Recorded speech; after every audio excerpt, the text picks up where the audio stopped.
Salut, je reviens pour vous faire une vidéo de film. J'espère que vous avez passé de bonnes vacances. Pour moi, ça a été l'occasion d'aller notamment plusieurs fois au cinéma, enfin 2 fois. Et donc, du coup, j'ai un certain nombre de films à vous présenter puisque j'en avais aussi regardé avant les vacances.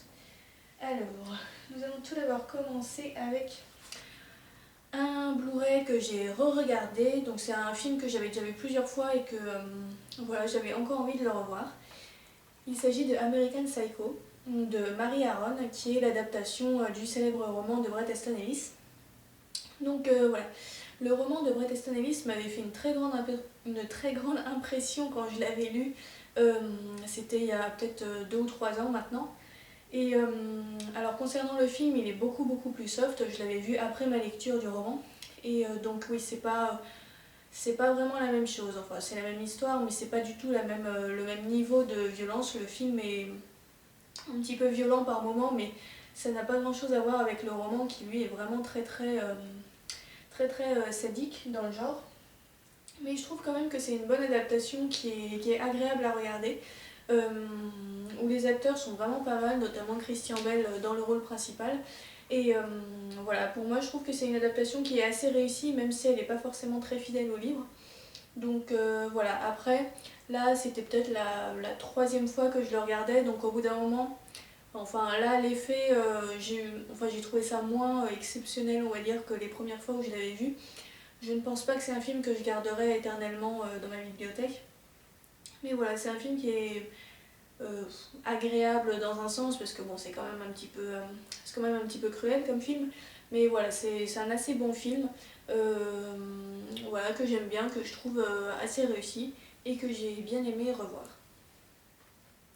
Ensuite, j'ai regardé un petit documentaire, Home de Yann Arthus Bertrand, qui est donc un documentaire écologique, on va dire, donc qui parle de la planète Terre, voilà, des différents écosystèmes, etc.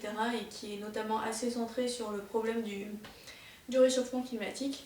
Donc c'est un DVD qui commence un petit peu à dater, je crois que c'était en 2000 peut-être ou en 99, je dis peut-être n'importe quoi, hein, mais bon, c'est un DVD qui date d'il y a plusieurs années maintenant. Mais je l'aime bien parce que je trouve qu'il n'est pas trop moralisateur, parce que souvent dans les documentaires qui parlent un peu du réchauffement climatique, etc., des choses comme ça, il y a un côté vraiment très culpabilisant, on va dire, où voilà, c'est présenté de façon extrêmement pessimiste. Et bon, c'est vrai qu'il y a un problème avec ça, on peut pas vraiment le nier, mais voilà, au bout d'un moment, c'est un peu fatigant d'avoir des documentaires qui sont toujours là en train de répéter que voilà, c'est de notre faute, en gros, parce que bon, enfin, je trouve que c'est un peu, comment dire, c'est vrai que même si on a une part de responsabilité, je trouve que la société dans laquelle on est actuellement, en tout cas dans les pays riches, elle nous autorise pas tellement à beaucoup changer les choses. Enfin, on est quand même vachement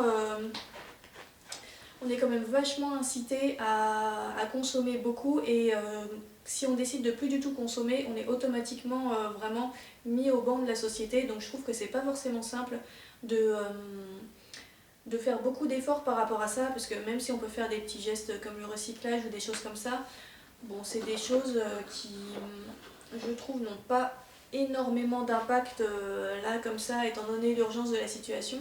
Et puis si on essaye de faire quelque chose de vraiment, enfin si on veut vraiment sauver la planète, faut qu'on arrête à peu près tout ce qui a trait à la société de consommation, parce que rien que le fait d'avoir une connexion internet, ça contribue à polluer, parce que ça fait marcher des serveurs qui détruisent l'environnement là où ils sont implantés. Donc voilà, tout ce qu'on fait dans notre vie actuellement, c'est fait pas pour détruire la planète, mais ça y contribue. Donc en gros, si on veut totalement arrêter les problèmes écologiques, faut qu'on arrête tout ce qu'on fait actuellement dans la vie moderne. Je m'exprime de façon très vague, mais ouais, je trouve que la société pour l'instant ne nous permet pas trop ça, et donc du coup ça m'énerve un peu quand je vois les documentaires qui sont là en train de nous dire oh là là, voilà, c'est votre faute, regardez ce que vous faites, regardez, vous consommez, vous détruisez tout ce qu'il y a autour de vous. Bah oui, mais bon, on est un petit peu obligé de le faire si on veut pas être totalement marginalisé, si on veut pas être totalement coupé de la société. Et même si le fait de se couper de la société peut avoir l'air attirant, peut avoir l'air séduisant façon Into the Wild, c'est pas quelque chose d'évident parce que ça implique de se couper aussi de sa famille, de ses amis, de vraiment se marginaliser de façon extrême. Donc voilà, je trouve que c'est un petit peu paradoxal ce genre de discours parce qu'on nous incite à détruire la planète tout en nous disant que c'est pas bien quoi. Donc c'est pour ça que souvent ce genre de documentaire voilà, ça m'agace un peu parce que je trouve que c'est assez contradictoire tous les discours qu'il y a par rapport à ça. Je ne sais pas si vous comprenez mon point de vue, mais voilà, j'ai essayé de l'exprimer là comme ça en improvisation. Quoi qu'il en soit, je trouve que le documentaire Home n'est pas trop comme ça, puisque bon, il y a un côté forcément un petit peu moralisateur quand même, mais je trouve que ça va. C'est pas le mec passe pas son temps à nous dire que c'est de notre faute et qu'on est vilain quoi, en gros. Et donc voilà, pour ça je trouve que c'est un documentaire qui est intéressant, voilà, qui est plutôt bien dans ce genre-là, et puis et qui nous apprend un certain nombre de choses malgré tout, enfin malgré tout aussi on va dire, et où il y a de très belles images et voilà, qui est instructif et que j'aurais plutôt tendance à conseiller. Pardon. Alors ensuite, j'ai vu un autre documentaire, mais pas trop dans le même style. Il s'agit de La France sauvage. Je ne sais pas si on voit très bien l'image. Donc La France sauvage, c'est un documentaire animalier sur la faune et la flore, enfin surtout la faune de France, comme le titre l'indique. Et donc voilà, en fait c'est un condensé des images de la série qui s'appelle La France sauvage. Je ne sais pas si vous en avez entendu parler. C'est une série qui est en je ne sais plus combien d'épisodes et chaque épisode se passe dans une région de France différente. Donc là, ce film, en fait, c'est un condensé de différentes images tirées des différents épisodes. Voilà, donc ce sont de très belles images. C'est un film qui est intéressant, qui est assez bien fait, qui est vraiment accessible à tous, pour la jeunesse, pour les adultes aussi. Et voilà, que j'aime bien personnellement. Alors c'est très très généraliste, donc faut pas s'attendre à y trouver des informations très poussées sur le plan scientifique, on va dire. Mais en tout cas, c'est un beau documentaire qui nous fait découvrir la faune de France, donc de notre pays, enfin de mon pays en tout cas. Je sais pas si tous les gens qui me regardent habitent en France, mais en tout cas, voilà, je trouve que c'est assez intéressant. Ensuite, je suis allée au cinéma avec ma famille quand j'étais chez eux pour les vacances. Et nous sommes allés voir tout d'abord La nuit au musée, donc le troisième opus qui s'appelle Le secret des pharaons. Donc là je vous ai mis l'affiche américaine.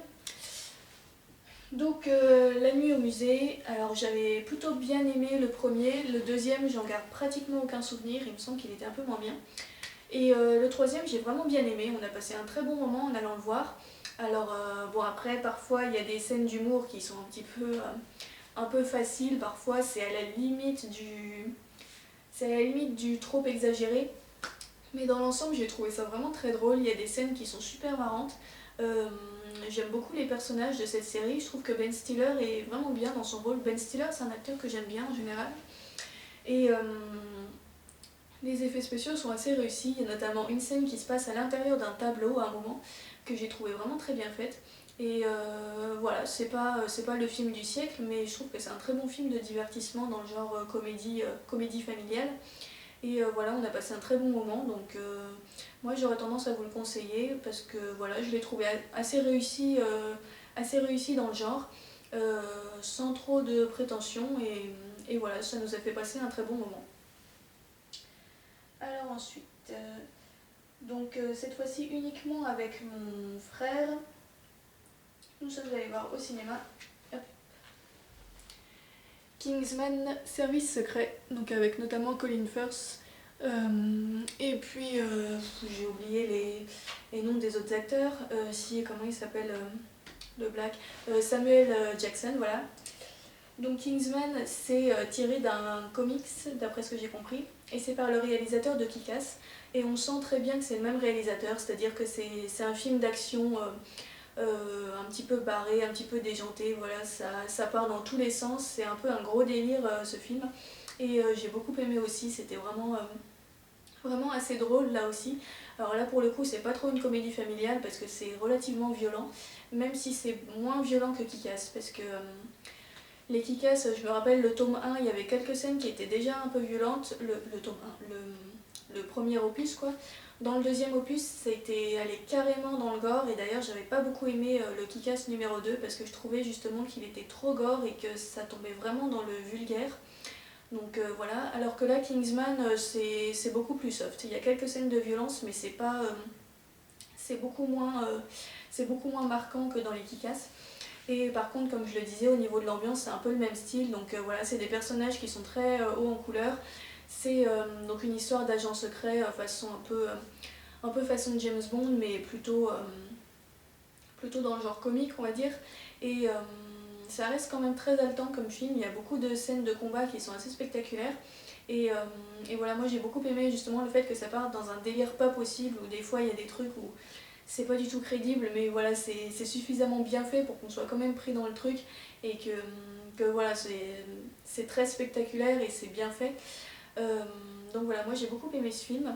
Là encore, j'ai passé un très bon moment à le regarder, et puis voilà, je vous le conseille aussi. Alors ensuite, je crois qu'il me reste un film à vous présenter si je ne me trompe pas. Oui, c'est ça. Hier soir, je me suis regardé encore un petit Blu-ray. Donc il s'agit du film Le Monde Perdu de Steven Spielberg. Alors l'image est assez sombre, donc on voit pas très bien.